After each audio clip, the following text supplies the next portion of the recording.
सबको जय मसीह की।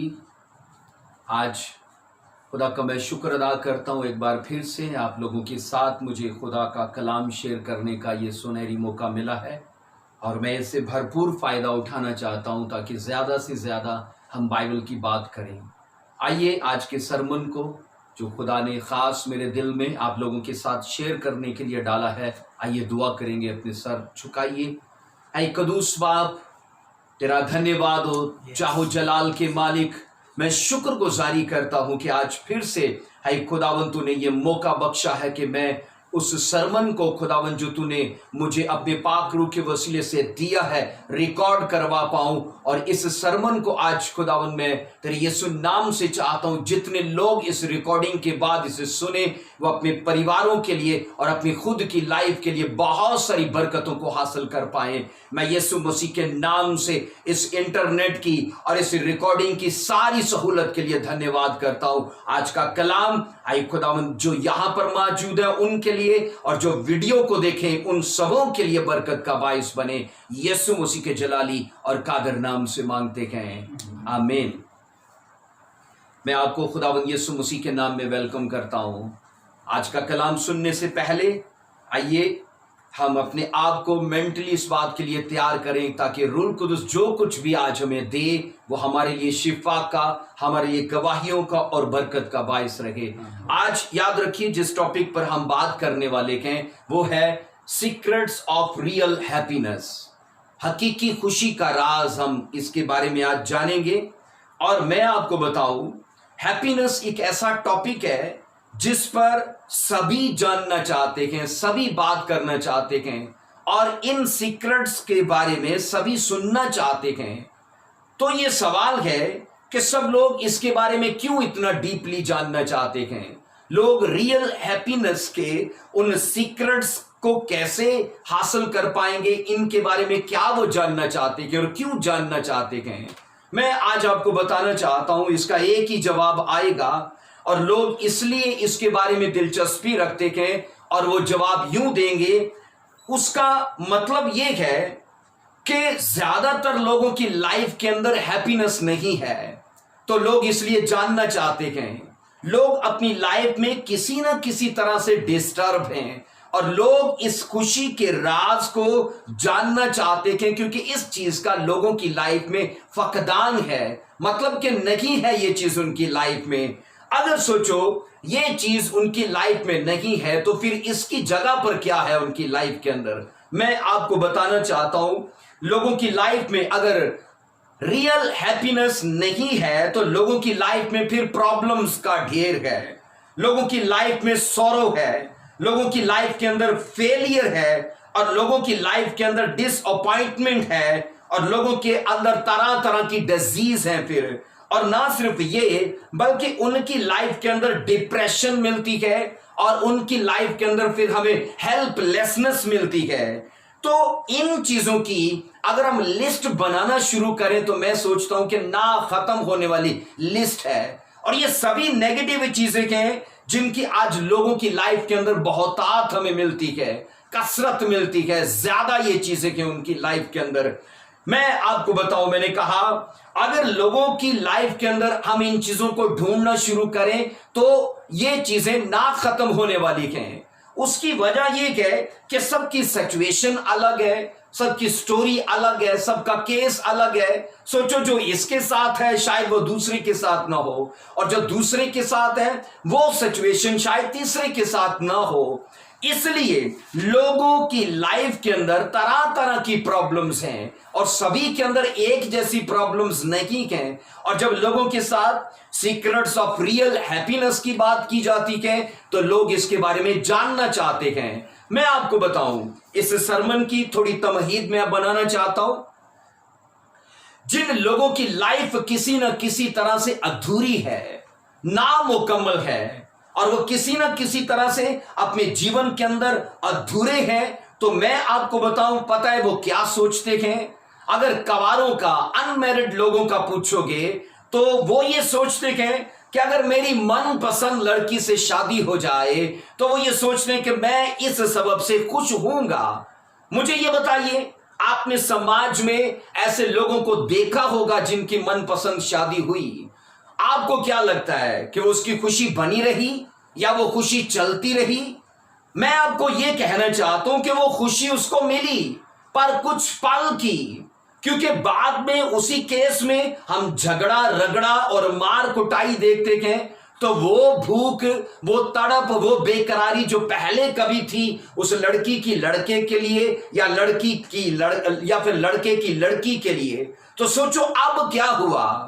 इसलिए वो चीजें जो मिल जाती हैं उनके लिए बाद में वो उत्साहत नहीं रहती, उन चीजों के लिए बाद में वो बेचैनी नहीं रहती। मैं आपको कहूं, अगर एक बे औलाद आदमी, उससे पूछो तो वो बोलेगा अगर मुझे औलाद मिल जाए तो मैं बहुत खुश हूंगा क्योंकि मेरी फैमिली मुकम्मल हो जाएगी। लेकिन आपने ये देखा होगा कई केस के अंदर कि जब उनको औलाद मिल जाती है, खुदा उनको बेबी के साथ ब्लेस करता है, और एक नहीं कई ज्यादा 4, 5, 10 उनको औलाद जैसी बरकत खुदा देता है। तो आपको क्या लगता है, उनको खुशी मिल जाती है और वो अपनी लाइफ के अंदर क्या ये सोचते हैं कि ये खुशी जो मिली है ठहरी रहेगी? मैं आपको दावे से कहता हूं वो खुशी मुकम्मल नहीं चलती, वो खुशी चलती नहीं रहती। उसकी वजह यह है कि बाद में वो ही पेरेंट्स अपनी औलाद को मार रखे होते हैं, उन्हें बुरा भला कह रखे होते हैं, और ना सिर्फ ये बल्कि उनको शराब दे रखे होते हैं, उन्हें कर्ज करते हैं। हमें बाइबल में मिलता है, सोचो उसकी औलाद थी याकूब की, तो बाइबल कहती है उसने अपने पहले तीनों बेटों को कर्ज किया। मैं आपको कहना चाहता हूं, ना हमें मनपसंद शादी से वो खुशी हासिल होती है, ना औलाद के आने से वो खुशी हासिल होती है। अगर रियल खुशी हासिल हो जाए तो मैं कहता हूं कि फिर वो चलती क्यों नहीं रहती, वो ठहर क्यों जाती है, या फिर वो खत्म क्यों हो जाती है। और तीसरी चीज मैं आपको बताऊं, अगर एक गरीब आदमी से पूछो तो वो बोलेगा कि अगर मेरी लाइफ के अंदर बहुत सारा पैसा आ जाए, खुदा मुझे मालदार कर दे और मैं अपनी सब ख्वाहिशों को पूरा कर पाऊं, आपको क्या लगता है उसे रियल हैप्पीनेस मिल गई? आपको क्या लगता है उसकी खुशी वो चलती रहेगी? मैं आपको यह कहना चाहता हूं, अगर हम पैसे के बिना भी खुश नहीं है तो पैसे के आ जाने के बाद भी हम खुशी नहीं ले पाएंगे। इसलिए खुशी के लिए हमें अमीर होना या फिर साहिब औलाद होना या फिर हमें मनपसंद शादी का होना, इन चीजों के लिए खुशी मोहताज नहीं है। मैं जिस रियल रिजॉइस की बात कर रहा हूं, मैं आपको कहता हूं कि वो इन चीजों की मोहताज नहीं है।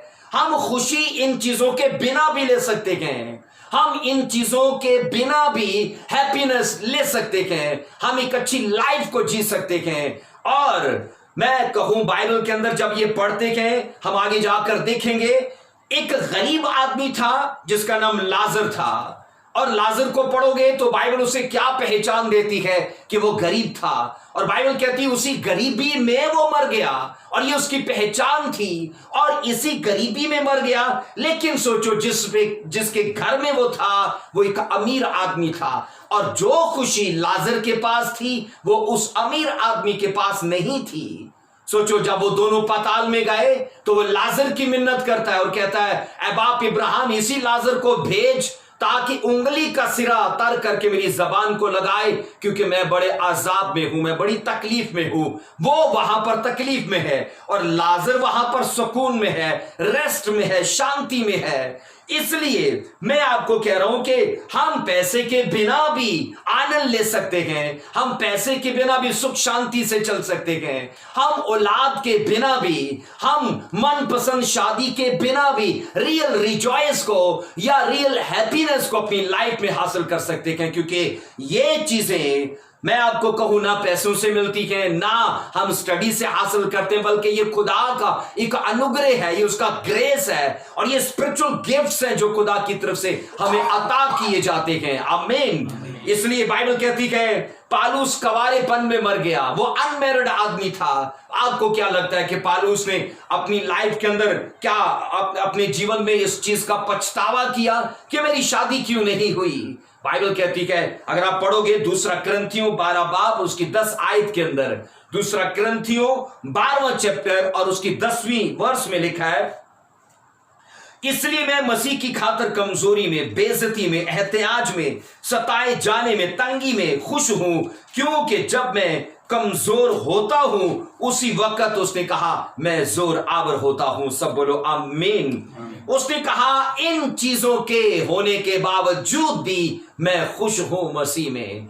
अनमैरिड था वो, और बाइबल कहती है उसने मसीह के लिए बेइज्जती उठाई, एहतियाज उठाई, सताव सहा, तंगी में रहा, लेकिन बाइबल कहती है रियल खुशी उसके साथ जुड़ी थी। अगर मैं आपको कह रहा हूं हकीकी खुशी या फिर रियल रिजॉयस, अगर इन चीजों की मोहताज होती कि दुख नहीं होना चाहिए, कि शादी होनी चाहिए, या फिर सताव नहीं होना चाहिए, रियल रिजॉयस के लिए तंगी नहीं होनी चाहिए, तो मुझे बताओ ये सब चीजें तो पौलुस की लाइफ में थी, लेकिन इसके बावजूद भी उसने कहा कि मैं मसीह में खुश हूं। सब बोलो हालेलुया। क्या आपने कभी अपनी जिंदगी में ऐसी बात कही कि काश मेरी खुदा ये विश पूरी कर दे? आप मुझे ये बताओ, अगर बाद में वो विश आपकी खुदा ने पूरी कर दी तो क्या आपकी खुशी कायम रही? क्या आपकी खुशी चलती रही? क्या आपकी खुशी परमानेंट रही आपके पास? ये सवाल है आपकी लाइफ के लिए। एक बात तहकीक से साबित हुई है कि जब इंसान वो चीज पा लेता है जिसकी उसे आरजू होती है, तो मैं आपको बताऊं खुशी तो उसे मिल जाती है, लेकिन खुशी कायम नहीं रहती, वो खुशी चलती नहीं रहती। इसीलिए लोग अपनी मनपसंद गाड़ी ले लेते हैं, मनपसंद मोबाइल ले लेते हैं, मनपसंद शादी कर लेते हैं, मनपसंद कंट्री में चले जाते हैं, लेकिन इसके बावजूद वो अपनी लाइफ में बड़े, आपको लगेगा कि वो बेचैन है। अपनी लाइफ में आप देखोगे वो उस तरह से खुश नहीं है जिस तरह से उन्होंने कभी इन चीजों को सोचकर अपने लिए खुशी को सोचा हुआ था, वो खुशी उनको मिल नहीं पाई।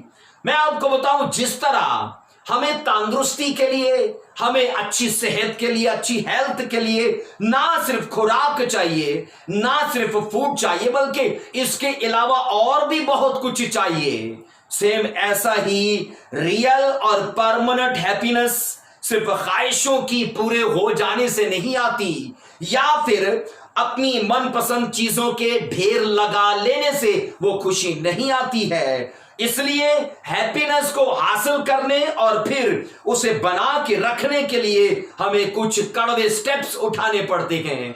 हमें अपनी जिंदगी के अंदर कुछ अलग कड़वे नियम बनाने पड़ते हैं, हमें जिनको फॉलो करके चलना पड़ता है, और तब हम ये जान लेते हैं कि हमारी लाइफ के अंदर वो खुशी जो पैसे से नहीं आई, औलाद के होने के बावजूद नहीं आई, वो खुशी जो मेरी मनपसंद शादी होने के बावजूद नहीं आई, हम उस खुशी को, बाइबल को और मसीह को फॉलो करके अपनी लाइफ में लेते हैं। हालेलुया। इसलिए हर इंसान दूसरे इंसान से फर्क होता है।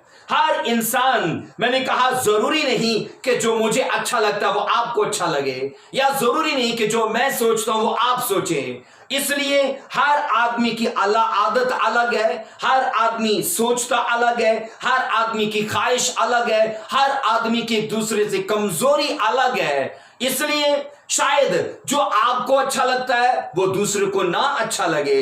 इसलिए जरूरी नहीं कि जो हम सोचते हैं वो हमारे पड़ोसी को, हमारे घर के किसी आदमी को भी वो सही लगे।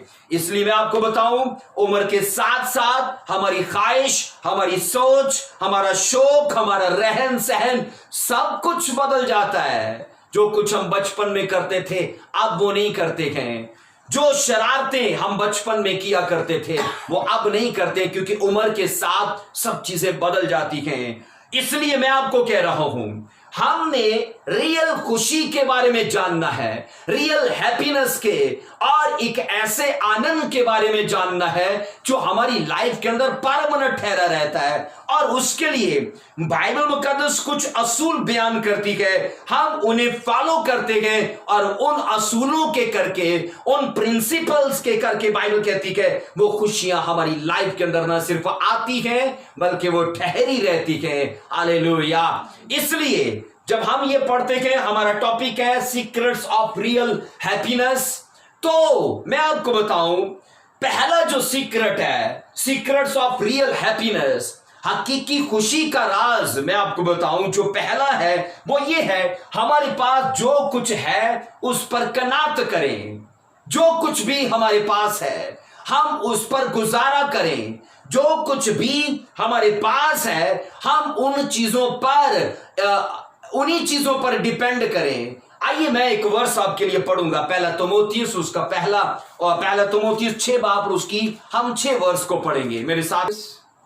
हाँ जी, अगर आप बाइबल लेके बैठे हैं तो जरूर मेरे साथ देखिए, पहला तिमोथियुस 6 बाब और उसकी 6 वर्स को पढ़िए। हम पहला पॉइंट दे रखे हैं सीक्रेट्स ऑफ रियल हैप्पीनेस का। पहला पॉइंट है, ये पहला सीक्रेट है और ये इस वर्स के अंदर लिखा है, हाँ दीनदारी कनात के साथ बड़े नफा का जरिया है। बाइबल कहती है, ये इंग्लिश के अंदर आयत ऐसे है, but godliness with contentment is great gain.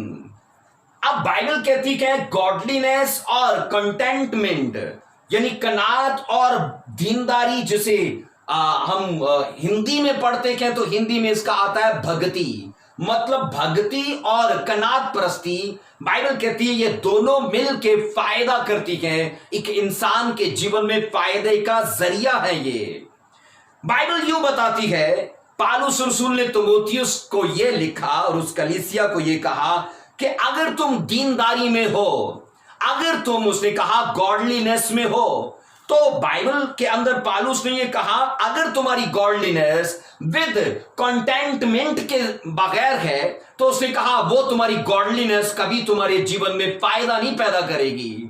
वो भक्ति जो बगैर कनात के है, बाइबल कहती है वो कभी भी फायदा नहीं पैदा करेगी। मैं आपको बताऊं, ये भक्ति का और कनात परस्ती का आपस में चोली दामन का साथ है। ये दोनों लाजम मलजूम हैं, दोनों एक दूसरे को साथ लेकर चलते हैं। अगर हम सिर्फ गॉडलीनेस में चल रखे हैं, हम सिर्फ गॉडलीनेस को ही फॉलो कर रखे हैं और अपनी लाइफ में हम ये नहीं ठहरा के बैठे कि मुझे कनात भी चाहिए, मुझे कंटेंटमेंट में भी चलना है, तो मैं आपको बाइबल की ये वर्स क्लियर करना चाहता हूं कि फिर आपकी लाइफ में कभी भी फायदा नहीं आएगा। क्योंकि फायदा अगर हमें अपने बिजनेस में चाहिए, अपने परिवार में चाहिए, अपनी लाइफ के हर सेक्शन में चाहिए, अगर हम फायदे का सोच के, और ये फायदा फिजिकल फायदा नहीं है, ये स्पिरिचुअल फायदा है, और स्पिरिचुअल फायदा अगर अपनी लाइफ में चाहिए तो बाइबल कहती है हमें इन दोनों चीजों को फॉलो करना है। और अगर हम सिर्फ कनात परस्ती में हैं, हम सिर्फ कंटेंटमेंट में चल रखे हैं, सिर्फ गुजारा कर रखे हैं और साथ में हम गॉडलीनेस को नहीं ले रखे, हम भक्ति को नहीं ले रहे, हम दीनदारी को नहीं ले रहे, तो वो कनात परस्ती भी हमें फायदा नहीं पहुंचा पाएगी। इसलिए मैंने कहा इन दोनों चीजों का हमारी जिंदगी के अंदर होना जरूरी है। इसलिए पौलुस ने यह कहा दीनदारी कनात के साथ बड़े नफा का जरिया है।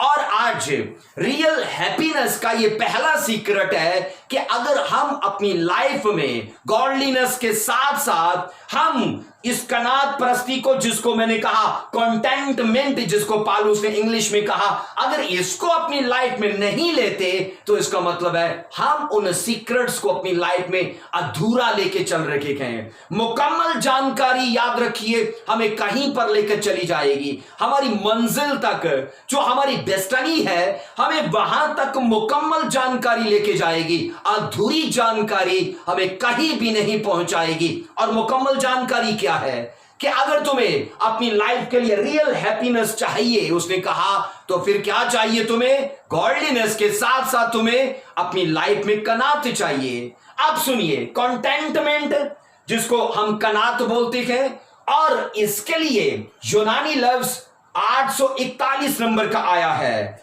और ये है ऑटर्किया। ऑटर्किया ये यूनानी लफ्ज है।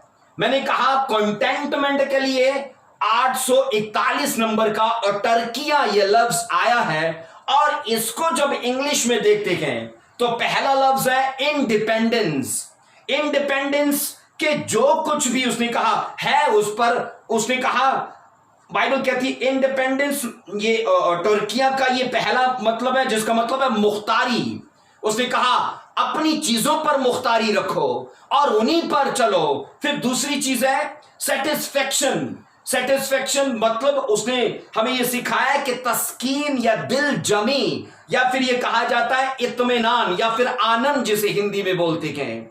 बाइबल कहती है, यूनानी जिस लफ्ज कनात का जिक्र करती है वो असल में ऑटोर्किया है, जिसका मतलब है इंडिपेंडेंस।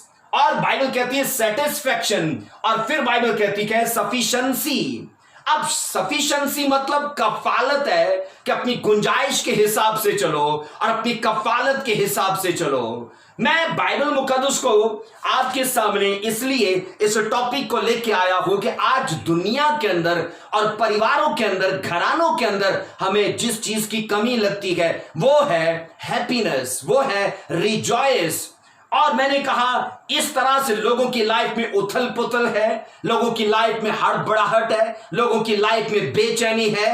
और जब बाइबल मुकद्दस जो हजारों साल पहले लिखी गई उसके अंदर ऐसे सीक्रेट्स हैं जिन्हें हम फॉलो करके अपनी लाइफ के लिए उन चीजों को ले सकते हैं। अगर आप पहला तीमुथियुस और उसका 6 बाब उसकी 5 वर्ष को पढ़ोगे तो यूं लिखा है, पहला तीमुथियुस मेरे साथ देखिए, और उसका 6 बाब की 5 वर्ष में, और उन आदमियों में रद्दो बदल पैदा होता है जिनकी अकल बिगड़ गई और वो हक से महरूम है और दीनदारी को नफा ही का जरिया समझते हैं। गॉडलीनेस को लोगों ने बिजनेस समझ रखा है। बाइबल कहती है ये बिजनेस की जगह नहीं है, ये खिदमत की जगह है। मैंने कहा पालूस रसूल ने कहा उनकी बुद्धि बिगड़ गई, उनकी अकल बिगड़ गई, और कहा वो हक से महरूम है। क्यों महरूम है? क्योंकि वो दीनदारी को, वो भक्ति को, उसने कहा वो नफा का जरिया समझते हैं। कुछ लोग कारोबार की निगाह से इस गॉडलीनेस को फॉलो करते हैं। तो मैं आपको बताऊं, गॉडलीनेस कारोबार नहीं है, गॉडलीनेस बिजनेस नहीं है। गॉडलीनेस फायदे की चीज है, पर वो कनात के साथ है, वो कंटोनमेंट के साथ है। बाइबल कहती है वो इन चीजों के साथ है जिन चीजों में हम गुजारा लेके चलते हैं, हम उन चीजों पर डिपेंड रहते हैं, हम ज्यादा नहीं सोचते, जो कुछ हमारे पास है हम उसी के मुतालिक सोचते हैं। कनात का मतलब है थोड़ी चीज पर राजी रहना। जो कुछ हमारे पास है हम उसमें खुश रहें, जो कुछ हमारे पास है हम उसमें राजी रहें, जो भी मिल जाए उस पर खुश होना, जो आपके पास है उस पर गुजारा करना। और बाइबल कहती है अगर तुझे लाइफ में रियल हैप्पीनेस चाहिए तो क्या करना होगा? उसने कहा थोड़ी चीजों पर गुजारा करिए। असल प्रॉब्लम लाइफ में पता है कब आती है? जब आप अपने साथ के लोगों की, उनको मालदार देखकर, तरह तरह की गाड़ियों में देख के और उनको तरह तरह की ऐसे ऐशो इशरत करते देख के हम अपने मन में कुड़ते हैं, पर ये नहीं सोचते अगर यीशु मसीह को शैतान ये कह सकता है कि तू मुझे गिर कर सजदा कर तो ये मैं सब तुझे दे दूंगा, तो मुझे बताओ मसीह ने उन चीजों के लिए स्टेप लिया कि मुझे ये सब चाहिए? मैं आपको बताऊं ये मेरे और आपके लिए एग्जाम्पल था कि अगर रियल जॉय चाहिए, अगर रियल हैप्पीनेस चाहिए, रिजॉयस चाहिए, हम उन चीजों के बिना भी जी सकते हैं, हम उन चीजों के बिना भी रह सकते हैं। ये यीशु मसीह ने प्रूव किया। शैतान ने कहा ये सब कुछ मुझसे ले ले तो उसने कहा मुझे सजदा कर तो ये मैं सब कुछ तुझे दे दूंगा। आज हो सकता है हम जिन लोगों पर रश्क करते हैं उन लोगों ने शैतान को सजदा कर रखा है, उन लोगों ने शैतान की वर्शिप कर रखी है और वो उनको अपने सब कुछ समझते दे रहा है। मैं बाइबल मुकद्दस की इस सच्चाई को आप तक पहुंचाना चाहता हूं। हम इन चीजों में अपना आनंद मत ढूंढें, हम बिजनेस में अपना आनंद मत ढूंढें, हम मनपसंद शादी में अपनी तसल्ली, अपना सुकून मत ढूंढें, हम और तरह की चीजों में जो हमें फिजिकली हमारे साथ जुड़ती है हम उन चीजों में आनंद मत ढूंढें, क्योंकि असल हैप्पीनेस बाइबल कहती है वो स्पिरिचुअल चीजों के अंदर है। और स्पिरिचुअल चीजों के लिए हमें कुछ कड़वे स्टेप्स लेने पड़ते हैं। और सबसे बड़ा कड़वा स्टेप क्या है? कि अगर आपके घर के साथ में एक शख्स बहुत प्रॉस्पर है और वो रोज तरह तरह के खाने खाता है और आप लाजर के जैसे कनात कर रहे हो, आप लाजर के जैसे गुजारा कर रहे हो, मुझे बताइए, लाजर के घर में, उसी घर में एक आदमी रोज पार्टियां कर रहा है, एक रोज आदमी अच्छे अच्छे खाने खा रहा है, पर लाजर क्या कर रहा था? बाइबल कहती है वो गुजारा कर रहा था। ये आज के चर्च के लिए एक एग्जाम्पल है, चर्च के लिए एक नमूना है। इसलिए दीनदारी और कनात परस्ती, बाइबल कहती है, ये दोनों एक दूसरे का हिस्सा है, ये दोनों का चोली दामन का साथ है, ये दोनों एक दूसरे के साथ लेकर चलते हैं। वो क्या है बोलिए? गॉडलीनेस, और मैंने कहा कंटेंटमेंट। बाइबल कहती है ये दोनों एक दूसरे के साथ जुड़ी हुई हैं और ये एक दूसरे के बिना कभी भी किसी क्रिश्चियन को फायदा नहीं दे सकती। सब बोलिए आमीन, हालेलुया। आइए मेरे साथ पढ़िए वाइस की किताब को 7 बाब और उसकी 12वीं वर्ष को पढ़िए। ये नीति वचन के आगे है। जितने इंडियन भाई हिंदी बोलने वाले अगर इस वीडियो को देखें तो मुझे आपके ये वॉइस का नहीं पता कि हिंदी में क्या है, पर मुझे ये पता है कि वो नीति वचन के आगे वो बुक है और उसका 7 चैप्टर और उसकी 12वीं वर्ष को पढ़ेंगे। 7 चैप्टर और उसकी 12वीं वर्ष में लिखा है, क्योंकि हिकमत वैसी ही पनाहगाह है जैसे रुपया, लेकिन इल्म की खास खूबी यह है कि हिकमत साहिब हिकमत की क्या लिखा है? जान की हिफाजत है। हालेलुया। हम यहां पर सुनिए, 2 चीजों का आपस में कंपैरिजन देखते हैं। वो कौन सी हैं चीजें? पहली चीज विजडम। क्या है? विजडम। दूसरी चीज है मनी। पहली चीज है हिकमत और दूसरी चीज है रुपया। सुलेमान ने इन दोनों चीजों को आपस में कंपेयर किया, इनका तकाबल पेश किया, क्योंकि ये दोनों एक तरह की प्रोटेक्शन मुहैया करती हैं। हर एक क्रिश्चियन को, हर एक नॉन बिलीवर को ये चीजें मिलके, मैंने कहा, सुरक्षा मुहैया करती हैं। अब रुपया कैसे, मनी कैसे इंसान को प्रोटेक्शन देता है? मतलब उसे इंसान जिस्मानी और माली नुकसान का वो बीमा कराता है। पैसे से, मैंने कहा, इंसान को पैसे से कैसे फायदा मिलता है? आप ये जानते हो कि लोगों ने अपनी गाड़ियों का बीमा करा रखा है, लोगों ने अपने घरों का बीमा, अपनी वर्कशॉप का बीमा करा लिया, तो अगर वो जल भी जाए, नुकसान हो जाए, उनको पता है कि हमने जहां पर बीमा करा रखा है वो कंपनी हमें पूरा पे करेगी। इसलिए मैंने कहा रुपया हमें माली नुकसान से बचाता है। और क्यों? इसलिए कि एक बीमा है ये। और मैंने कहा ये जो हिकमत है, ये जो विजडम है, ये किस तरह से हमारे लिए प्रोटेक्शन मुहैया करता है। इखलाकी और रूहानी हमें नुकसान से महफूज रखता है। हमें बाइबल के मुताबिक जब हम इन दोनों चीजों को पढ़ते हैं तो दोनों चीजें हमें प्रोटेक्ट करती हैं।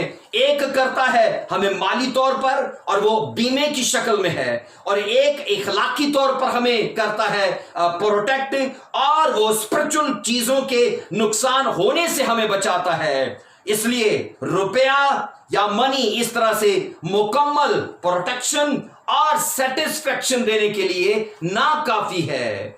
रुपया, मैंने कहा, वो सेटिस्फाइड नहीं कर सकता, और मुकम्मल सेटिस्फेक्शन के लिए, मुकम्मल प्रोटेक्शन के लिए रुपया, मैंने कहा, ना काफी है। आज लोग जिसके चक्कर में हैं, लोगों ने, मैं आपको बताता हूं, संडे भी लोगों के लिए उनको मन में यही है कि बस ये चर्च में नहीं, ये बिजनेस में होना चाहिए। इवन ये कि लोग साल के बाद, हो सकता है क्रिसमस पर चर्च जाएं, हो सकता है ईस्टर डे पे, रेजरेक्शन डे पे चर्च जाएं, और पूरा साल वो कहा है बिजनेस बिजनेस बिजनेस, लेकिन उनको इस बात का अंदाजा नहीं कि ये चीजें हमें रियल जॉय की तरफ हमें बढ़ने से रोकती हैं, हमें रियल हैप्पीनेस की तरफ बढ़ने से ये चीजें रोकती हैं। मैं बाइबल मुकद्दस की इस आयते मुकद्दसा के मुतालिक आपको ये आगाह करना चाहता हूं कि रुपये से बड़ा है विजडम, क्योंकि बाइबल कहती है रुपया हमें फिजिकली प्रोटेक्ट कर रहा है, पर विजडम हमें स्पिरिचुअली प्रोटेक्ट कर रहा है। और हेवन में हम फिजिकली हालत में नहीं है, बल्कि हम स्पिरिचुअली हालत में हैं। हालेलुया। इसलिए आइए पढ़िए फिर से वाइस की किताब और उसका 5 बाब और उसकी 10 आयत को। ये नीति वचन के आगे है। वाइस की किताब और उसका 5 चैप्टर और उसकी 10 वर्ष से पढ़ेंगे। जर दोस्त रुपया से आसूदा न होगा और दौलत का चाहने वाला उसके बढ़ने से शेर न होगा। ये भी बुतलान है। क्या बुतलान है? क्या बेमायनी है? क्या बेकार चीज है? ये सोचो, किसने कहा? सुलेमान ने। और सुलेमान ने कहा ये भी बुतलान है। जार दोस्त मतलब लव ऑफ मनी से बाइबल कहती है खाली रहो। बाइबल कहती है वो आदमी जो लव ऑफ मनी में चलता है वो कभी भी लाइफ में सेटिस्फैक्शन को नहीं ले सकता, क्योंकि यहां लिखा है जर दोस्त रुपया से आसूदा न होगा। आसूदा के लिए इंग्लिश लफ्ज है सेटिस्फाइड न होगा। तो किन चीजों से सेटिस्फाइड न होगा? वो आदमी जो लव ऑफ मनी में चलता है, पैसे की मोहब्बत में चलता है। इसलिए लोग कहते हैं भाई चमड़ी चली जाए पर दमड़ी ना जाए। लेकिन मैं आपको ये यकीन दिलाना चाहता हूं ये चीजें हेवन में हमारे साथ नहीं जाने वाली। और हेवन की चीजों के सामने इनकी वक़्त और इनकी वैल्यू वो नहीं है, क्योंकि वो चीजें परमानेंट हैं और ये चीजें टेम्परेरी हैं। यीशु मसीह ने एक शख्स से कहा था अगर तू स्वर्ग में जाना चाहता है तो कहा अपना पैसा गरीबों में दे दे। और बाइबल कहती है उसने साफ कहा ये मैं नहीं दे सकता। क्यों नहीं कहा दे सकता? क्योंकि बाइबल कहती है वो अमीर आदमी था। और यीशु मसीह ने साफ कहा अमीर आदमी हेवन में नहीं जाएगा। क्यों कहा? ऊंट का सुई के नाके से, आप देखो सुई का नाका, वो नक्का कितना छोटा सा होता है। मसीह ने कहा इसमें से गुजर जाना उसके लिए आसान है, लेकिन हेवन में जाना उसके लिए इम्पॉसिबल है। और बाइबल ये कहती है वो लोग जो पैसे के पीछे हैं, अपना बिजनेस, रुपया, बैंक बैलेंस, इसको बढ़ाने के चक्कर में हैं, वो कभी अपनी लाइफ में सेटिस्फैक्शन को नहीं ले सकते। वो कभी अपनी लाइफ में रियल रिजॉयस को नहीं ले सकते, रियल हैप्पीनेस को नहीं ले सकते। इसलिए दौलत से इंसान सेटिस्फैक्शन को हासिल नहीं कर सकता, हैप्पीनेस को नहीं ले सकता, एलिवेशन उसको नहीं वो ले सकता। और बाइबल कहती है ये चीजें चूंकि अनमोल हैं, इन चीजों को हासिल करने के लिए उसे बाइबल कहती है यही कनात परस्ती करना होगा। उसने कहा इन चीजों को अपनी लाइफ में लेने के लिए उसे कंटोनमेंट में चलना होगा, उसे कनात में, और उसे फिर गॉडलीनेस में चलना होगा। हमें याद रखिए अपनी लाइफ के अंदर गॉडलीनेस चाहिए। आमीन। हमें अपनी लाइफ के अंदर कंटेंटमेंट चाहिए, क्योंकि ये दोनों चीजें हमारी लाइफ के अंदर फायदा पैदा करेंगी। हालेलुया। इसलिए फिजिकल ख्वाहिशात की अगर बात की जाए तो उनका पूरा होना इम्पॉसिबल है, वो कभी पूरी नहीं होती। अगर पूरी भी हो जाए हमें उनसे वक्ती सुकून आता है, वक्ती आनंद आएगा, पर देर पा आनंद नहीं आएगा। इसलिए फिजिकल या शारीरिक ख्वाहिशात ऐसी हैं कि उन्हें सोना चांदी या हीरे जवाहरात या फिर और तरह के बड़े बड़े खजाने अगर उन्हें दे भी दिए जाएं तो सेटिस्फैक्शन का आना इम्पॉसिबल है। इसलिए कि ये चीजें फानी है, फना होने वाली है, ये सभी चीजें खत्म होने वाली है। और अगर हम अपनी उस हालत के लिए आनंद चाहते हैं जो हमेशा तक रहने वाली है, तो उसके लिए फिर हमें इन चीजों की उकसाहट से, इन चीजों के लगाव से बाहर निकलना पड़ेगा। आइए बाइबल मुकद्दस को जब हम इसी वर्ष को पढ़ते हैं तो उसने कहा, बाइबल कहती है कि जर दोस्त, उसने कहा रुपए से कभी आसूदा ना होगा, मतलब सेटिस्फाइड ना होगा। अगर इन चीजों से सोचिए खुशी और इत्मीनान हासिल होता तो फिर यह जानना जरूरी है कि जो ये कह रहा है कि सब कुछ बुतलान है वो कौन है, मुझे बताइए। अगर मैंने कहा इन्हीं चीजों से खुशी हासिल होती तो जो ये कह रहा है कि सब कुछ बुतलान है, दिस ऑल इज वैनिटी, कि ये सब कुछ बुतलान है, मुझे बताइए वो कोई गरीब आदमी था क्या? वो एक पुअर मैन है?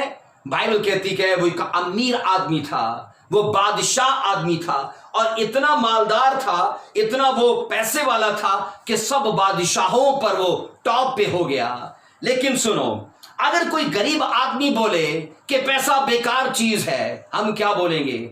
हम ये कहेंगे ये तो इस पर वही मिसल इसके ऊपर पूरी आती है कि लोमड़ी अगर अंगूर उतार ना पाए तो बोलती है ये अंगूर खट्टे हैं।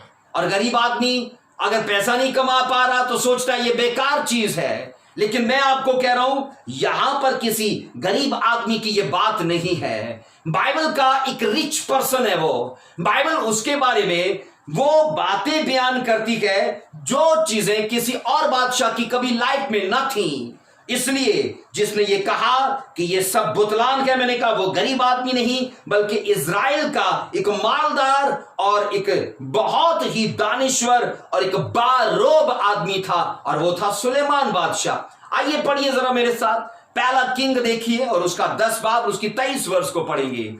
पहला सलातीन और हम उसका 10 बाब उसकी 23 वर्ष से, पहला किंग है ये, और हम उसकी 10 बाब उसकी हम पढ़ेंगे 23 वर्ष से। यहां पर लिखा है, सो सुलेमान बादशाह दौलत और हिकमत में जमीन के सब बादशाहों पर सबकत ले गया, और सारा जहां सुलेमान के दीदार का तालिब था, ताकि उसकी हिकमत को जो खुदा ने उसके दिल में डाली थी सुने।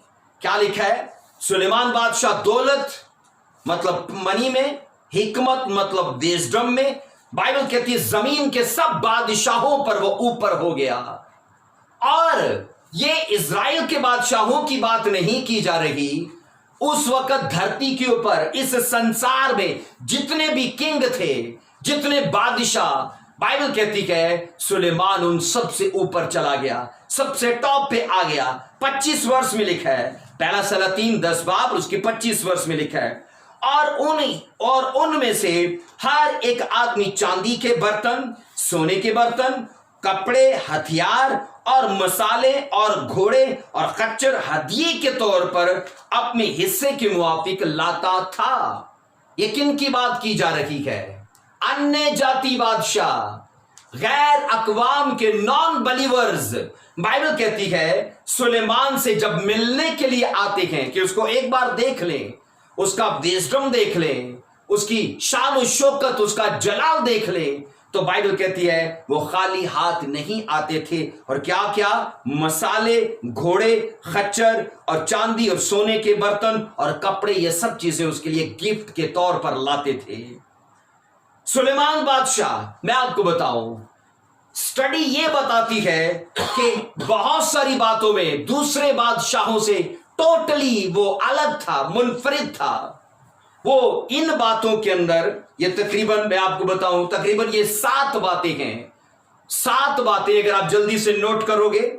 मैंने कहा सुलेमान बादशाह, स्टडी ये बताती है, इतिहास ये बताता है कि इन बातों में वो दूसरे राजाओं से बिल्कुल अलग था। पहली चीज स्टडी ये बताती है वो माहिर तामीरात था। माहिर तामीरात मतलब माहिर था बिल्डिंग्स को बनाने में। इससे पहले लोग झोपड़ियों में रहते थे, इससे पहले लोगों का रहन सहन और तरह का था, टेंट में रहते थे। लेकिन वचन ये कहता है कि सुलेमान की लाइफ के अंदर, बाइबल कहती है उसने, लिखा है, खुदा का भवन बनाया, फिर उसने अपना महल बनाया। इससे पहले ये चीजें नहीं थी।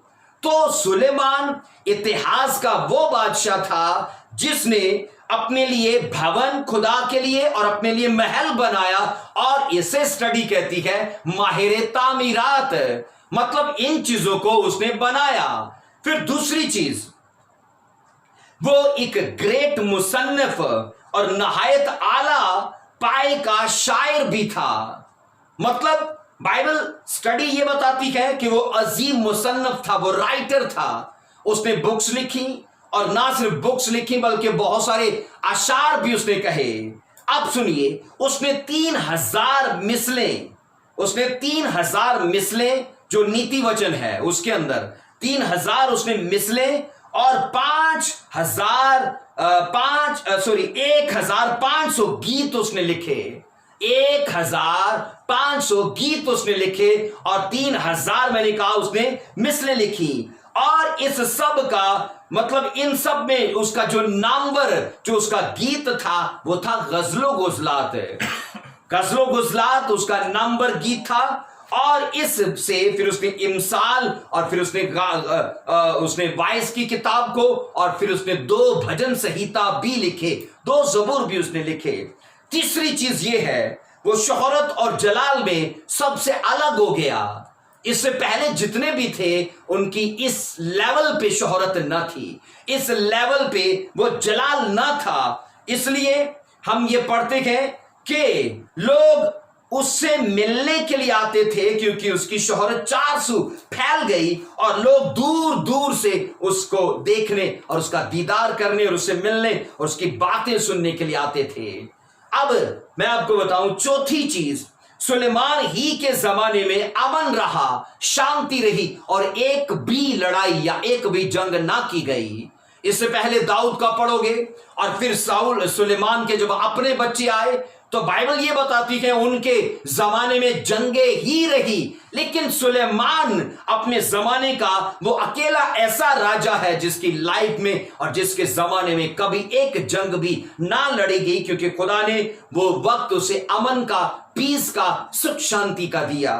और 5वीं बात, सुलेमान बेहद दौलतमंद और आलिम फाजिल और तजर्बाकार बादशाह था। ये 5 चीजों में वो टोटली अलग था दूसरे बादशाहों से। मैंने कहा 5वां पॉइंट, सुलेमान बेहद दौलतमंद और आलिम फाजिल और तजर्बेकार वो बादशाह था। आगे 6ठी चीज है, सुलेमान सब बादशाहों में से सबसे बड़ी और वसी बादशाही का वो हाकम था। सुलेमान जिस बादशाही पर, जिस राज पर वो कर रहा था बादशाही या सल्तनत, तो वो मतलब कोई 2-4 एकड़ पर नहीं थी, वो एक वसी रकबा था और बहुत बड़ा वो राज था। और 7वीं चीज ये है, उसकी 700 बीवियां और 300 उसकी हरमें थी। 300 उसकी हरमें और बाइबल कहती है 700 उसकी बीवियां। इसका मतलब है इससे पहले किसी की इतनी बीवियां ना थी, इससे पहले किसी ने इतने औरतों को अपने पास नहीं रखा। तो इन चीजों में सुलेमान अपनी जिंदगी के अंदर सबसे अलग था। आप मेरे साथ पढ़िए वाइस की किताब, वही नीति वचन, वाइस की किताब नीति वचन से आगे 2 बाब उसकी हम पढ़ेंगे 4 से 11 वर्ष को। अब ये वो बातें हैं जहां पर सुलेमान ने रियल हैप्पीनेस को जानने की कोशिश की। आइए पढ़िए, हम सुलेमान को उन चीजों में काम करते हुए देखते हैं कि सुलेमान ये सीक्रेट्स जानना चाहता है कि रियल हैप्पीनेस कहां पर है। आइए पढ़िए, 4 आयत से पढ़ेंगे। मैंने बड़े बड़े काम किए, मैंने अपने लिए इमारतें बनाई, मैंने अपने लिए ताकिस्तान लगाए, मैंने अपने लिए बागीचे और बाग तैयार किए और उनमें हर किस्म के मेवादार दरख्त लगाए। इस वर्ष के अंदर क्या क्या बना है? बिल्डिंग्स बनी है, ताकिस्तान मतलब अंगूरों के ताकों के बाग लगाए उसने, फिर बागीचे बनाए, बाग और तरह के लगाए, और फिर तरह तरह के फलदार, फल पैदा करने वाले दरख्त उसने लगाए। इन चीजों को लगाने से वो सोच रहा है कि शायद आनंद आए मेरी लाइफ में। आगे 6ठी आयत में लिखा है, मैंने अपने लिए तालाब बनाए कि उनमें से बाग के दरख्तों का जखीरा सिंचूं। अब बाग लगाने के बाद बाइबल कहती है उसने पानी के होज खोदना शुरू किए, पानी के तालाब लगाने शुरू किए, और उसने कहा मैंने कोशिश की कि इस तरह से आनंद का सीक्रेट जान पाऊं। फिर उसने कहा मैंने गुलामों और लोंडियों को खरीदा, नौकर चाकर मेरे घर में पैदा हुए, और जितने मुझसे पहले यरूशलेम में थे उनसे कहीं ज्यादा गाय बैल भेड़ बकरियों का मालिक था। सब बोलो आमीन। उसने कहा जितने मुझसे पहले थे, उसने कहा उनसे ज्यादा मेरे पास गाय बैल, और यह कहा कि उनसे ज्यादा मैंने नौकर चाकर और लोंडियां खरीदी।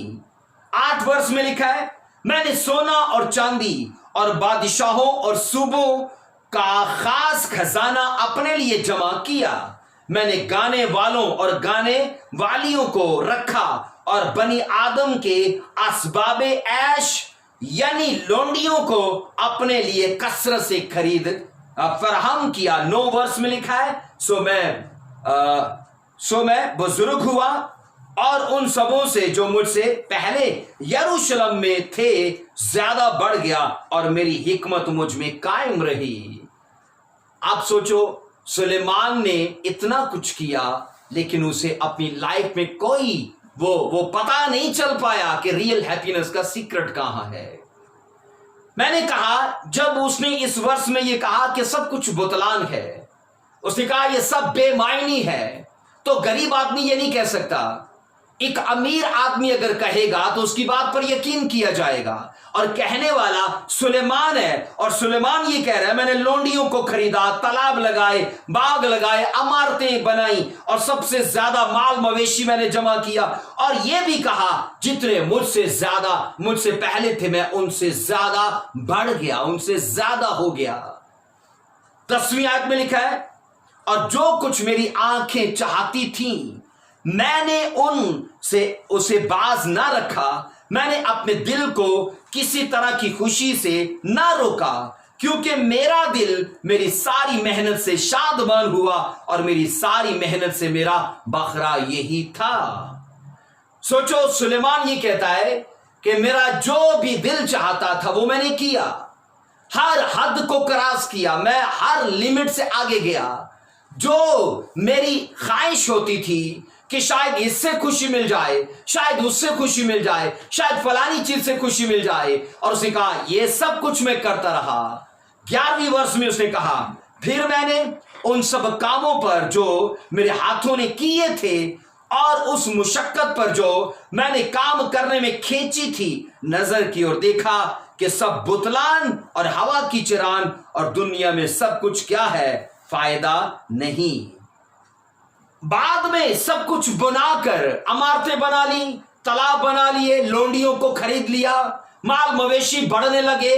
बाइबल कहती है इतना कुछ होने के बावजूद कि कोई विश ऐसी नहीं जो सुलेमान की पूरी ना हुई हो।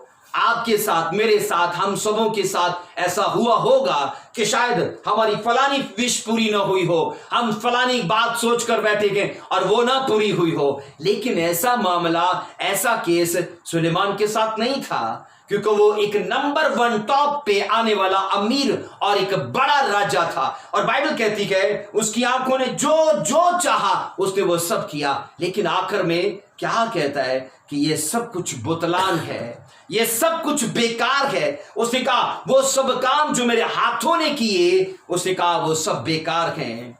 अब सुनो, अगर मालो दौलत और इमलाक के ढेर हकीकी खुशी का राज होते और अगर सुकून और इत्मीनान की जमानत होते तो सुलेमान ने तो फिर अपनी मंजिल पा ली थी कि नहीं पा ली थी? बोलिए। मैंने कहा अगर मनी, अगर प्रॉपर्टी, अगर इन चीजों का ढेर हमारे पास हो जाए, और उसने कहा अगर इन चीजों का पाने में राज खुशी का होता, तो मैंने कहा सुलेमान को तो मंजिल मिल चुकी थी। हम सफर में हैं, वो सफर में नहीं था, क्योंकि वो उन चीजों को कर रहा है। हम सफर में हैं, वो सफर में नहीं था। लेकिन इसके बावजूद वचन कहता है, उसने कहा सब बुतलान है, सब बेकार है, क्योंकि मुझे रियल आनंद का सीक्रेट नहीं मालूम हुआ। उसने कहा सीक्रेट ऑफ रियल हैप्पीनेस मुझसे दूर है। उसने माल मवेशियों को खरीद लिया, उसने प्रॉपर्टी बनाई, उसने महल बनाया। इससे पहले ये चीजें नहीं थी, इतनी ज्यादा किसी बादशाह के पास नहीं थी जितनी सुलेमान के पास थी। और मैं आपको बताऊं, हम सभी की तरह उसे भी सीखना पड़ा। क्या सीखना पड़ा? कि रियल जॉय और रियल हैप्पीनेस बेतहाशा मालो दौलत जमा करने में नहीं, बल्कि इंसान इन चीजों को अगर तर्क करे तो फिर वो फॉलो करे यीशु मसीह को, तो फिर उसे रियल हैप्पीनेस का सीक्रेट मालूम होगा, क्योंकि ये चीजें तब उसके पीछे होंगी। आज जमाने के अंदर क्या है, मैं कह रहा हूं आज इस जमाने में क्या दिखता है, आज की यूथ टोटली बिगड़ी पड़ी है। अगर लड़कियों का देखो तो लड़कों के पीछे, अगर लड़कियों, मैंने कहा लड़कों का देखो तो लड़कियों के पीछे, अगर हम बड़ों का देखते हैं तो पैसे के पीछे, प्रॉपर्टी बनाने के पीछे। हम इन चीजों में उनको इतने ज्यादा देखते गए। आप सोचो, जिन चीजों में हमें होना चाहिए था हम जीरो है वहां पर, और जिन चीजों में नहीं होना चाहिए था हम हद से ज्यादा है उन चीजों के अंदर। और हद जब क्रॉस होती है, हम तजावज कर जाते हैं, हम उन चीजों से आगे निकल जाते हैं, तो फिर उन चीजों के साथ जितनी नेगेटिव चीजें जुड़ी हैं उनका आना भी हमारी जिंदगी के अंदर जरूरी है। यरूशलेम में सबसे बड़े गल्ले, सबसे बड़े रेवड़ सुलेमान की चरागाहों में चलते थे, और हकीकी शादमानी और इत्मीनान की जिंदगी जीने का सीक्रेट समाज में, मैंने कहा, बड़े रुतबे और पोजीशन या हैसियत में अगर होता तो वो सुलेमान के पास थी। लेकिन सुलेमान ने कहा ये सब चीजें बेकार हैं, पोजीशन बेकार है, उसने कहा पैसा बेकार है, प्रॉपर्टी बेकार है। इन चीजों से उसने कहा वक्ती तसल्ली मिलती है, परमानेंट नहीं मिलती। टेम्परेरी चीजें आती हैं, परमानेंट चीजें नहीं आती। अब सुनिए, किसी ने कहा कि मैंने सारी चीजें मांगी ताकि जिंदगी के मजे लूट लूं। मैंने कहा, ये किसी ने खुदा से कहा कि मैंने सारी चीजें मांगी ताकि जिंदगी के मजे लूट लूं, पर मुझे जिंदगी दी गई ताकि सारी चीजों के मजे, उसने कहा, लूट सकूं। खुदा ने उसे जीवन दिया है, वो चाहता है कि मुझे सब चीजें मिले। इसका मतलब है उसे ध्यान है उन चीजों का, पर खुदा ने उसे जीवन दिया है। अगर जीवन नहीं है हम उन चीजों से फायदा नहीं ले सकते। और यीशु मसीह ने एक बार कहा कि एक शख्स ने कहा कि मेरे यहां बहुत बड़ी फसल पैदा हुई है, इसलिए क्या करो। उसने कहा ऐसे करो, बड़े गोदामों को, छोटे गोदामों को गिराकर बड़े बनाओ, और ये प्रॉपर्टी के ये जो मेरे यहां फसल पैदा हुई है उनके अंदर रखो, और बहुत से सालों के लिए बहुत है हमारे लिए। ऊपर से आवाज आई, अगर आज तेरी जान को ले लिया जाए तो ये सब चीजें तेरे किसी काम की नहीं है। इसलिए रियल रिजॉइस, रियल हैप्पीनेस माल के बढ़ने में नहीं है, औलाद के आने से नहीं है, मनपसंद शादी होने से नहीं है। रियल रिजॉइस बाइबल कहती है गॉडलीनेस में चलने से, और बाइबल कहती है उसके साथ साथ कनात प्रस्ती में, कंटेंटमेंट में चलने से है। और ये दोनों चीजें जब मिलके हमारी लाइफ में होती हैं तो क्या होता है, फायदा पैदा होता है। सब बोलो आमीन, हालेलुया। हम बाइबल के अंदर ये सीखते हैं सुलेमान ने इन सीक्रेट्स को जानने के लिए क्या किया। पहली चीज बाइबल कहती है उसने नाचने और गाने वालों को मुकर्रर किया। आप सोचो, रोज उसके दरबार में मौसीकी छिड़ती होगी। अगर तब अखबारात छपते या मीडिया होता या न्यूज होती तो आपको ये नहीं लगता कि आज अगर हमें न्यूज में नाश्ता दिखाया जाता है, हमें न्यूज में और लोगों की पिकनिक या और चीजें दिखाई जाती हैं, तो क्या हमें बादशाह के वो दरबार में चलने वाले वो मौसीकी के प्रोग्राम ना दिखाए जाते। लेकिन सुनो, सुलेमान ने अगरचे हाई लेवल के मौसीकार और गाने वाले अपने लिए ठहरा रखे थे, लेकिन इसके बावजूद भी उसे उनसे आनंद नहीं मिला।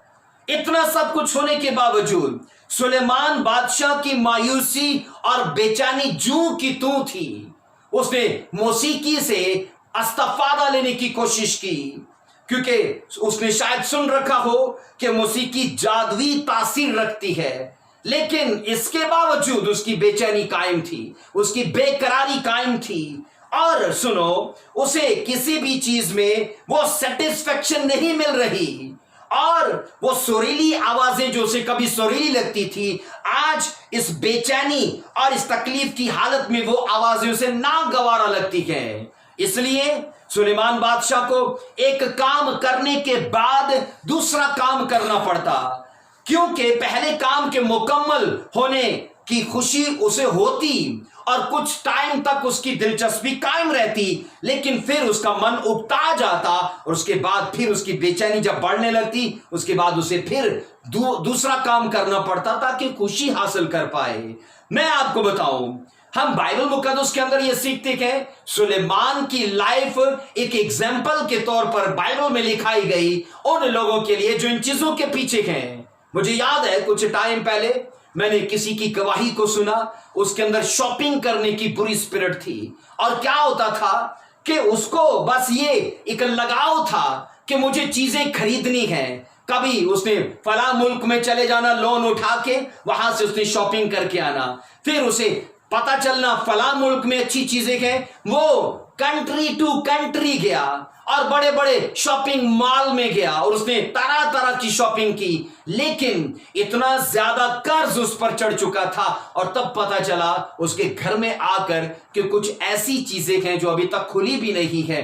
अब उसके साथ होता क्या था, वो शॉपिंग करता, उसे खुशी मिलती, वो जॉय हासिल करता, लेकिन वो परमानेंट खुशी नहीं थी। फिर उससे बेचैनी बढ़ने लगती, फिर वो कहीं से पैसा उठाता और जाके फिर शॉपिंग करता और यूं अपनी खुशी और अपनी तसल्ली को कायम रखने के लिए उसे मुसलसल कंटिन्यू ये करना पड़ता। और ये चीजें याद रखिए, खुदा नहीं चाहता, क्योंकि ये बुरी स्पिरिट्स हैं। आइए बाइबल के अंदर 2 बाब 22 की किताब 2 बाब उसकी 10 आयत में पढ़ेंगे। और सब कुछ जो मेरी आंखें चाहती थी मैंने उनसे बाज ना रखा, मैंने अपने दिल को किसी तरह की खुशी से ना रोका, क्योंकि मेरे दिल में मेरी सारी मेहनत से शादमान हुआ और मेरी सारी मेहनत से मेरा यही बकरा था। बाइबल कहती है बेशक इंसान के अंदर एक हिस्स है जिसको सेंसेशन कहते हैं। सेंसेशन वो जगह है जहां ना खत्म होने वाली ख्वाहिशें रहती हैं और उसका पेट नहीं भरता, वो नर्क के जैसे है। जैसे नर्क कभी नहीं भरता, वैसे सेंसेशन वो खुफिया, वो सीक्रेट जगह है जो कभी भरती नहीं है। और यूं सुलेमान ने कहा मेरी आंखें जो चाहती थी वो मैंने किया, मैंने अपने मन को किसी भी बात करने से नहीं रोका, लेकिन तो भी उसने कहा मैंने सेटिस्फैक्शन को नहीं लिया। इसलिए मैं आपको बताऊं, जब उसने मौसीकी को आजमा लिया, उसने गाने वालों को आजमा लिया, उसे आनंद नहीं आया, इसके बाद उसने शहवत परस्ती को अख्तियार किया। शहवत परस्ती मतलब सेक्सुअल इमोरलिटी, सेक्सुअल इमोरलिटी। यहां पर मैं आपको बताऊं, सुलेमान ने इसके बाद लड़कियों को, मैंने कहा इससे पहले किसी राजा की इतनी बीवियां नहीं थी, इतनी शहजादियां नहीं थी, इसलिए वो सेक्सुअल उस एक्शन में, उस अमल में चला गया। और सुनिए, इसके बाद सुलेमान ने कहा मैंने वो शहवत परस्ती को आजमाने लगा, उसने इस पर अपनी निगाह को जमा लिया, वो शराब और कबाब और राग के चक्कर में पड़ा और बहुत आगे तक गया, लेकिन उसे फिर भी रियल हैप्पीनेस का सीक्रेट ना मालूम हुआ। 8 वर्ष में उसने कहा, यहां सुनिए, 8 वर्ष के आखिर में उसने कहा, 8 वर्ष, यही जो मैंने आपके लिए पढ़ा है वाइस 2 बाब, उसकी 8 वर्ष में उसके आखिर में जिस इस्तिलाह का तर्जुमा यहां पर किया गया है, बनी आदम के आसबाबे ऐश, बनी आदम के आसबाबे ऐश, इससे मुराद है कि उसने हर तरह से अपने लिए खुशी को बटोरना चाहा, उसने हर किस्म के माकूल और हिस्सी असबाबे ऐश जमा किए और उनसे किसी हद तक उसने लुत्फ और खुशी हासिल की, लेकिन परमानेंट खुशी उसने कभी हासिल नहीं की। इसी का वाइस पहला चैप्टर उसकी पहली वर्ष को पढ़िए। वाइस पहला चैप्टर और उसकी पहली वर्ष में लिखा है, मैंने अपने दिल से कहा, किसने कहा? सुलेमान ने। मैंने अपने दिल से कहा, मैं तुझको खुशी में आजमाऊंगा, सो इशरत कर ले। फिर आखिर में उसने कहा, यह भी बुतलान है। अपने दिल को कहता है, मैं तुझे खुशी में आजमाऊंगा। उसने कहा, खुशी में आजमाऊंगा, सो ऐश कर ले। ऐशो इशरत का मतलब है ऐशो निशात, मतलब अयाशी कर ले। और बाइबल कहती है ये सब कुछ करने के बाद उसने कहा ये सब बुतलान है, ये सब बेकार है, ये सब बेमायनी है। ऐसे लगता है कि नफसानी अयाशियों और नफसानी ख्वाहिशों का उसने रस निचोड़ कर पी लिया हो। मैंने कहा ऐसे लगता है कि फिजिकल उसने ख्वाहिशों का और नफसानी उसने अयाशियों का रस निचोड़ कर पी लिया। लेकिन सुलेमान ने इसलिए ये सब कुछ किया ताकि वो हकीकी खुशी का राज जान ले। लेकिन बाइबल कहती है हर बार वो यही कहता है कि ये सब बुतलान है, ये सब बेकार है। पर उसने ये जान लिया कि शौकिया कामों से कुछ भी हासिल नहीं होता। उसने ये सीक्रेट जान लिया कि ये सब कुछ करने से कुछ इस्तेफादा नहीं आता, लाइफ में कुछ भी नहीं आता। इसलिए सुलेमान का मकसद भूख या शराब की ख्वाहिश का आसूदा करना नहीं था, बल्कि ये मालूम करना था कि ये इंसान को किस किस्म और कैसी हद तक खुशी अता करता है। और बाइबल कहती है उसने ये सब कुछ जानने के बाद कहा सब बुतलान है। रियल सेटिस्फेक्शन और रियल हैप्पीनेस की तलाश में सुलेमान ने जो कुछ किया और जो वह कर सकता था वो सब कुछ उसने किया, और जितना खर्च कर सकता था और जो जो वो अपनी लाइफ के अंदर अचीवमेंट कर सकता था, बाइबल कहती है वो सब उसने किया। पर क्या लिया उसने? इतना खर्च करने के बाद, इतनी ख्वाहिशों को तकमील और पूरा करने के बाद और इतना सब कुछ हासिल करने के बाद उसने सब कहा बेकार है। उसने जिस चीज की ख्वाहिश की वो खरीद ली। अगर सोचा कि फला ऐश या खुशी और राहत मिलेगी तो वो कर गुजरा।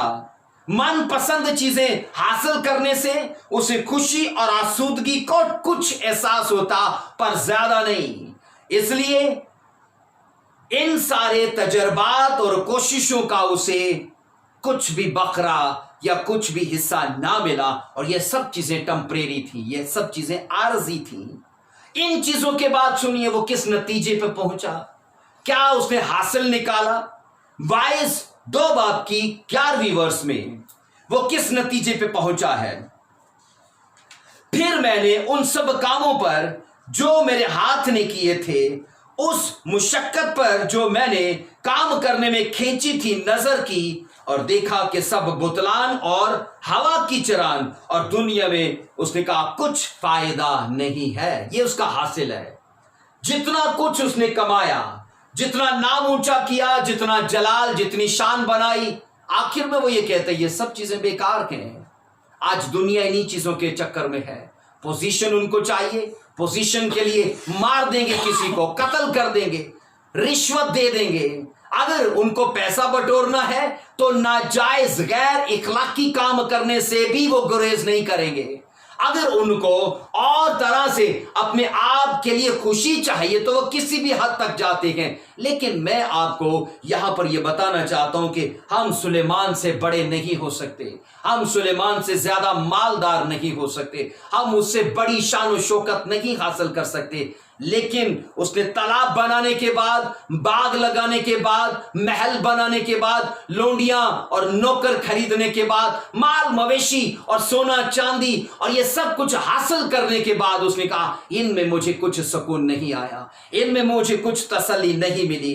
फिर उसने वाइस 2 बाब की 17 आयत में कहा पास मैं जिंदगी से बेजार हुआ, क्योंकि जो काम दुनिया में कहा किया जाता है, लिखा है मुझे बहुत बुरा मालूम हुआ, क्योंकि सब बुतलान और क्या है, हवा की चरांग है। अब उसका मन बेजार होने लगा है, अब उसका मन दुखी होने लगा है। क्यों? इसलिए मैंने कहा यह सुलेमान ने नतीजा निकाला कि सब बुतलान और हवा की चरांग है, और इसी की 17 आयत के मुताबिक जो हासिल सुलेमान ने निकाला वो हैरान कुन है कि सब बेफायदा और सब बेमायनी है। आज दुनिया इन्हीं चीजों के चक्कर में है, और सुलेमान ये कहते हैं ये सब बेमायनी और बेकार है। वो अपनी जिंदगी से भी बेजार हुआ, वो इस बात से उकता गया कि रियल हैप्पीनेस इन चीजों के बीच में नहीं है। आमीन आमीन। उसने कहा रियल हैप्पीनेस इन चीजों के बीच में नहीं है। एक सुनो, दुनिया का चोटी का कार्टूनिस्ट, मैंने कहा दुनिया का चोटी का कार्टूनिस्ट जिसका नाम लाइफ बॉटन था, उसने अपने जीवन में जब उकता गया तो उसने यूं कुछ लिखा, उसने लिखा, मुझे कोई मुश्किल नहीं, दोस्त बहुत हैं, मेरी कामयाबियां भी बेशुमार हैं। उसने कहा, मैंने एक के बाद एक शादी भी की और अच्छे से अच्छे घरों में रहाइश अख्तियार की, दुनिया के बड़े बड़े मुमालिक के अंदर में गया। उसने कहा, लेकिन मैं खुद दिन में 24 घंटे मसरूफ रहने के तरीकों से, उसने कहा, मैं तंग आ चुका हूं। जितना बड़ा बंदा होगा, जितना नामवर होगा, उतना वो बिजी होगा, उसका शेड्यूल उतना टाइट होगा, और इन मसरूफियात के करके ये शख्स जो चोटी का पाए का कार्टूनिस्ट था, उसने कहा, मैं उगता चुका हूं। दौलत की कसरत और ऐशो इशरत की फरावानी इंसान को राहत, आनंद, तस्कीन देने के लिए, फिर मैं कहता हूं, नाकाफी है। ये चीजें इंसान को वो सुख नहीं दे सकती। वक्ती खुशी मिल सकती है, पर दायमी खुशी यानी परमानेंट हैप्पीनेस उसे कभी नहीं मिलेगी। इस बात को साबित करने के लिए एक ड्रामा रचा गया, एक ड्रामाई अंदाज में इस हकीकत को बयान किया गया। स्टेज पर एक आदमी को बुलाया गया और उसे बोला गया, अपनी ख्वाहिशों को बताओ और हम तुम्हारी ख्वाहिशों को पूरा करेंगे। आप सोचो, वो स्टेज पर बड़ा बेचैन है इसके लिए कि मैं बेघर हूं। फट से उसने कहा, मुझे घर चाहिए, और विद नौकरों के, विद फर्नीचर के उसे घर दे दिया गया। फिर उसने कहा, मुझे एक गाड़ी चाहिए जो अब के दौर की टॉप पे हो, ऐसी कंपनी की। उसे विद ड्राइवर वो गाड़ी दी गई। फिर उसे ख्वाहिश पूछी गई, उसने कहा, मुझे सोना चांदी चाहिए। फिर उससे ख्वाहिश पूछी गई, उसने कहा, मुझे एक खूबसूरत लेडी चाहिए। यूं उसकी ख्वाहिशें पूछते रहे और उसकी ख्वाहिशें पूरी करते रहे। पर सुनिए, बहुत जल्द उसको ये सब बदमजा सा लगने लगा। उसे ये सब कुछ, मैंने कहा, बेमायनी सा लगने लगा। उसने कहा, मैं इस सिचुएशन से बाहर निकलना चाहता हूं। उसने कहा, मैं कुछ दुख उठाना चाहता हूं। उसने कहा, मैं कुछ तकलीफ सहना चाहता हूं। उसने कहा, ये चीजें के मुंह से निकाला और फट से पूरी हुई। उसने कहा, ये अमल ज्यादा देर मुझे खुशी नहीं दे पाया, क्योंकि वो चीजें जो हम अपने हाथ से हासिल करते हैं, कमा के, मेहनत करके, वो हमें सही सुख देती हैं। इसलिए उसने बहुत जल्द कहा, मैं इन चीजों से निकलना चाहता हूं। मैं आपसे सवाल करना चाहता हूं, अगर लाइफ में आपको सिर्फ मीठा दिया जाए, सिर्फ शुगर आपको दी जाए, ना खट्टा दिया जाए, ना कड़वा दिया जाए, और ना आपको नमकीन दिया जाए, आपको क्या लगेगा? लाइफ आपको अच्छी लगेगी? मीठा, सिर्फ मीठा। लाइफ याद रखिए अच्छी लगती है नमक के साथ, खट्टे के साथ, कड़वे के साथ। और अगर मीठे की बात करें तो ये फिर सुख शांति है। तो सिर्फ सुख शांति में रहना इंसान को वो आनंद नहीं देता। तो उस आनंद के लिए, उस रियल हैप्पीनेस के लिए हमें दुख भी उठाने पड़ते हैं, हमें प्रॉब्लम्स को भी फेस करना पड़ता है, हमें रिजेक्शन को भी देखना पड़ता है, हमें फेलियर को भी फेस करना पड़ता है, हमें उस डिस्टर्बेंस को भी अपनी लाइफ में देखना पड़ता है। लेकिन इन चीजों से फिर जब लाइफ के अंदर सुख आता है तो वो हमें एक हकीकी खुशी का एहसास दिलाता है।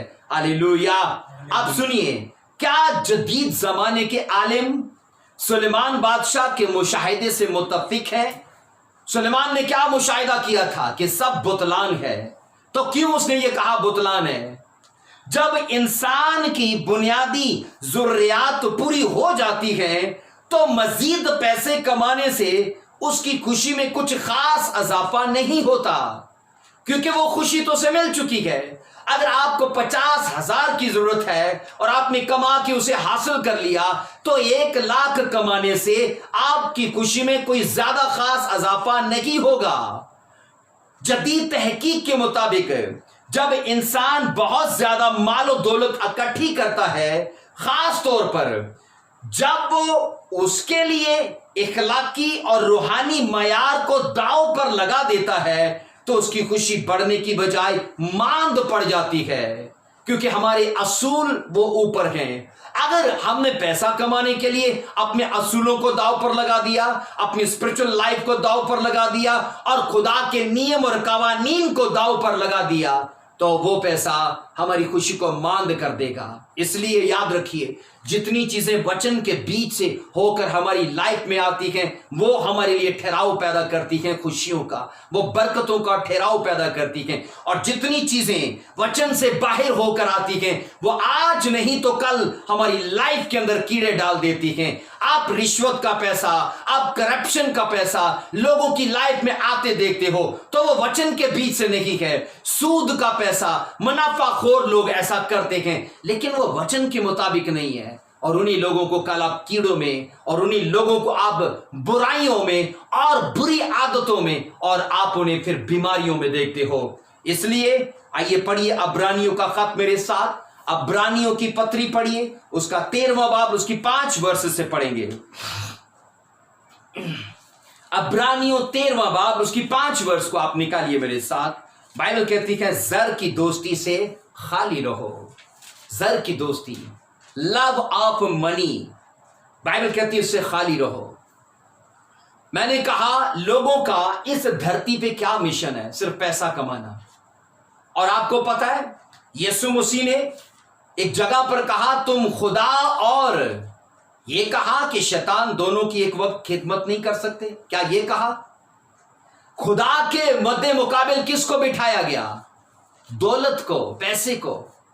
यीशु मसीह ने कहा, तुम खुदा और दौलत दोनों की एक समय में खिदमत सेवा नहीं कर सकते। खुदा ने अपने बराबर शैतान को नहीं रखा, दौलत को रखा है। क्योंकि आज लोगों के लिए उनका खुदा उनका बिजनेस बन चुका है। उनका खुदा उनका कारोबार, उनका फाइनेंस, उनका पैसा, ये सब चीजें बन चुकी हैं। अगर उनका खुदा खुदा होता तो फिर अवलियत खुदा के लिए होती। आप देख पाओगे, आप परख पाओगे, वो लोग संडे भी चर्च की बजाय अपनी जॉब को पर होंगे। और बाइबल मुकद्दस ये कहती है, जर की दोस्ती से खाली रहो, ये नर्क में लेके जाएगी। इसलिए जीसस क्राइस्ट ने साफ कहा कि जितने दौलतमंद हैं वो स्वर्ग में नहीं जाएंगे, वो नर्क में जाएंगे। दौलत बुरी चीज नहीं है, दौलत खुदा की बरकत है, पर उसका इस्तेमाल गलत उसे बुरा बनाता है। रुपया, मैंने कहा, खुदा की बरकत है। आप सोचो, अयूब बताइए, मालदार नहीं था, उसके पास पैसा नहीं था। अगर बुरा होता तो उसको खुदा ने क्यों दिया? क्या इब्राहिम के पास पैसा नहीं था? वो अपने जमाने का मालदार इंसान था, इसहाक मालदार इंसान था। अगर पैसा बुरा होता तो खुदा ने उनको क्यों दिया? पैसा बुरा नहीं है, हमारा उसका इस्तेमाल करना बुरा उसे बनाता है। इसलिए बाइबल कहती है, जर की दोस्ती से क्या करो? बोलिए, खाली रहो। जो तुम्हारे पास है, क्या लिखा है? उसी पर कनात करो, उसी पर कनात करो। यहां फिर मैंने कहा, पालूस ने गॉडलीनेस के साथ फिर इस शब्द पर ध्यान दिलाया है, फिर इस शब्द पर उसने तवज्जो दिलाई है। उसने कहा कंटेंटमेंट के साथ, उसने कहा चलते रहो, और जर की दोस्ती से। बाइबल मुकद्दस के अंदर हम यूनानी शब्द की ये सारी तफसीर दे चुके हैं। उसने कहा सफिशिएंसी में चलो, कफालत में चलो। उसने कहा जो गुंजाइश है उसी पर, हम पंजाबी में कहते हैं कि उन्नी चादर फैलाओ जिन्ने पैरा, तो हम गुंजाइश के हिसाब से चलें। यूनानी बाइबल या फिर इंग्लिश बाइबल या फिर उर्दू बाइबल एक ही कंसेप्ट लेके चल रही है कि गॉडलीनेस अकेली काम नहीं करती, वो करती है काम इसके साथ, कंटेंटमेंट के साथ काम करती है। और यहां फिर पालूस ने ध्यान दिलाया है, उसने कहा पैसे की दोस्ती से खाली रहो, जो तुम्हारे पास है उसी पर, उसने कहा गुजारा करो। आमीन। उसने कहा उसी पर गुजारा करो, उसी पर कनात करो। उसने खुद फरमाया है कि मैं तुझसे क्या करूंगा? हरगिज दस्तबरदार न होऊंगा और कभी तुझे ना छोड़ूंगा। यह वादा किसके लिए? बोलिए, सिर्फ गॉडलीनेस में चलने के लिए? अब्रानियों 13:5 में यीशु मसीह ने यह वादा दिया है कि मैंने खुद फरमाया कि मैं तुझसे हरगिज दस्तबरदार न होऊंगा, मैं तुझे कभी ना छोड़ूंगा। ये खुदा का वादा है, ये प्रोफेसी है। पर ये किसके लिए है? जो गॉडलीनेस विद कंटेंटमेंट के साथ चलता है, जो गॉडलीनेस और बाइबल कहती है कनात परस्ती इन दोनों को साथ लेके चलता है। इसलिए बाइबल मुकद्दस के अंदर हम इन चीजों को सीखते हैं। आप सुनिए, यहूदीइज्म के पैरोकार जो यहूदीइज्म को मानते हैं, उनके पैरोकार पता क्या बोलेंगे? उनके बोलेंगे पैरोकार, हमारे पास खैमा इज्तमा है, टैबरनेकल है हमारे पास। फिर बोलेंगे हमारे पास कहानत है। फिर बोलेंगे हमारे पास कुर्बानियां हैं। फिर बोलेंगे हमारे पास मूसा की खूबसूरत वो शरीयत है, नियम है, कवानीन है। और सवाल करेंगे ऐ मसीहो तुम्हारे पास क्या है? तुम्हारे पास क्या है? अब मसीही क्या बोलेंगे? हमारे पास क्या है कि लव आप मनी से खाली रहो और जो तुम्हारे पास है उसी पर गुजारा करो। ये मसीहत के पास है, क्रिश्चियनिटी के पास है। इसलिए मैं ये कहता हूं जो कुछ मसीहत के पास है वो यहूदियत से भी बड़ी चीज इनके पास है, बेहतरीन चीज इनके पास है। वो क्या है? वो है यीशु मसीह, जीसस क्राइस्ट। और इसी पर कनात करनी चाहिए। बाइबल मुकद्दस ये कहती है ईमानदार के लिए पैसे की दोस्ती खतरा पैदा कर सकती है। क्यों? इसलिए कि वो उसे नर्क में ले जाएगी। और रियल आनंद जिसकी बात हम कर रहे हैं, रियल हैप्पीनेस जिसका सीक्रेट हम जानना चाहते हैं, मैंने कहा वो मनपसंद शादी से नहीं है, औलाद के होने से नहीं है, पैसे से नहीं है। तो कहां पर है वो? बाइबल कहती है कनात परस्ती में है। बाइबल कहती है तुम चलो दीनदारी मतलब भक्ति, और फिर उसने कहा तुम कनात परस्ती के साथ चलो तो ये तुम्हारी जिंदगी के अंदर रियल हैप्पीनेस को लाएगा। आमीन। आप सोचोगे आज के जमाने में क्या होता है? अगर एक लड़की गरीब घराने से जाती है कॉलेज में तो अपनी सहेलियों को अच्छे कपड़े पहनते, मोबाइल लाते, लैपटॉप या ज्यादा पॉकेट मनी लाते। अब वो लड़की क्या करती है? वो लड़की अपने अंदर कुड़ती है इस बारे में कि काश मैं भी ये सब कुछ होती। और इन तरीकों को, इन चीजों को अपनी लाइफ में लाने के लिए वो गलत स्टेप्स लेती है। शायद एक लड़का भी ऐसा कर पाए, लेकिन मैं आपको बताना चाहता हूं ये चीजें एक सिर्फ शोमेंट हो सकती है, एक खुद नुमाई हो सकती है। और आप इन चीजों से अपना आप दिखा सकते हो, लेकिन अंदर से आप खाली हो। आप सिर्फ इन चीजों का सहारा लेके चल रहे हो, लेकिन अंदर आनंद नहीं है। क्योंकि अगर अंदर आनंद होता तो वो आनंद, वो रियल हैप्पीनेस पैसे की मोहताज नहीं है। आमीन। मैंने कहा वो हैप्पीनेस औलाद के होने की मोहताज नहीं है, मनपसंद शादी की मोहताज नहीं है। इसलिए जिस रियल रिजॉइस की हम बात कर रहे हैं, वचन के मुताबिक वो इन चीजों से बाला तर्क है। और वो कहां पर है? कनात परस्ती से है। और मैं आज मर्द खुदा होने के नाते ये दुआ करता हूं आपके लिए, खुदा का दास होने के नाते, कि आप अपनी लाइफ के अंदर गॉडलीनेस को अपनाओ, पर विद बाइबल कहती है कनात परस्ती के आप उन चीजों पर गुजारा कर पाओ जो चीजें आपके पास हैं। आप उन्हीं चीजों पर डिपेंड कर पाओ जो चीजें आपके पास हैं। आमीन। खुदा आज के मैसेज के वसीले से आपको बरकत दे। मैं आपके लिए दुआ करूंगा जितने इस सरमन को सुनने वाले के, जो इस वीडियो को देख रहे हैं, खुदा उनको और उनकी लाइफ के अंदर इन सीक्रेट्स को फॉलो करने का विजडम अता करे। हालेलुया। ऐ मेरे परमेश्वर खुदा, तेरा धन्यवाद हो जो आज हमने सीखा कि रियल हैप्पीनेस का सीक्रेट पैसे में नहीं है, लोंडियों और नौकरों को खरीदने से नहीं है, मनपसंद शादियां करने से नहीं है, महल बनाने से नहीं है, तरह तरह के बाग लगाने से नहीं है, और तरह तरह के घोड़े खच्चर या सोना चांदी, इन चीजों से वो रियल हैप्पीनेस नहीं है। सो मेरे खुदा जितने इस वीडियो को देख रहे हैं, मैं उन्हें ब्लेस करता हूं और यीशु मसीह के नाम से ये रियल हैप्पीनेस उनकी लाइफ का हिस्सा बने। आज से फजूल खर्ची की स्पिरिट उनकी लाइफ से निकल जाए, हर तरह की शैतानी प्लानिंग उनकी लाइफ से फेल हो जाए, और मेरा खुदा विद गॉडलीनेस उन्हें ब्लेस करे, और गॉडलीनेस के साथ साथ वो कनात के साथ भी अपनी लाइफ को बना पाए, और मेरा खुदा उनकी जिंदगी के अंदर रिजल्ट्स को पैदा करे। मैं as a man of God आप सबों को जितने इस वीडियो को देख रहे हो, मैं आपको छूता हूं, आपके जॉब, आपके बिजनेस को, आपके परिवारों को ब्लेस करता हूं, और मेरा खुदा बड़ी बड़ी गवाहियों के साथ आपको खड़ा करे। हालेलुया। यीशु मसीह के नाम से मांगते हैं, आमीन आमीन। God bless you. मेरा खुदा आपको बरकत दे। हम नेक्स्ट वीडियो के साथ हाजिर होंगे और इसका हम फिर अगला पार्ट चलाएंगे, क्योंकि ये वीडियो, ये सरमन तकरीबन 3-4 हिस्सों पर मुश्तमिल है और अभी हमने सिर्फ इसका एक पॉइंट देखा है और वो है कन्नात परस्ती हमारी जिंदगी के अंदर रियल रिजॉइस को लेके आती है, रियल हैप्पीनेस को लेके आती है। सो इसका जो अगला वीडियो हम बनाएंगे उसके साथ हम इसका दूसरा पार्ट डालेंगे। खुदावंद आपको बरकत दे। God bless you.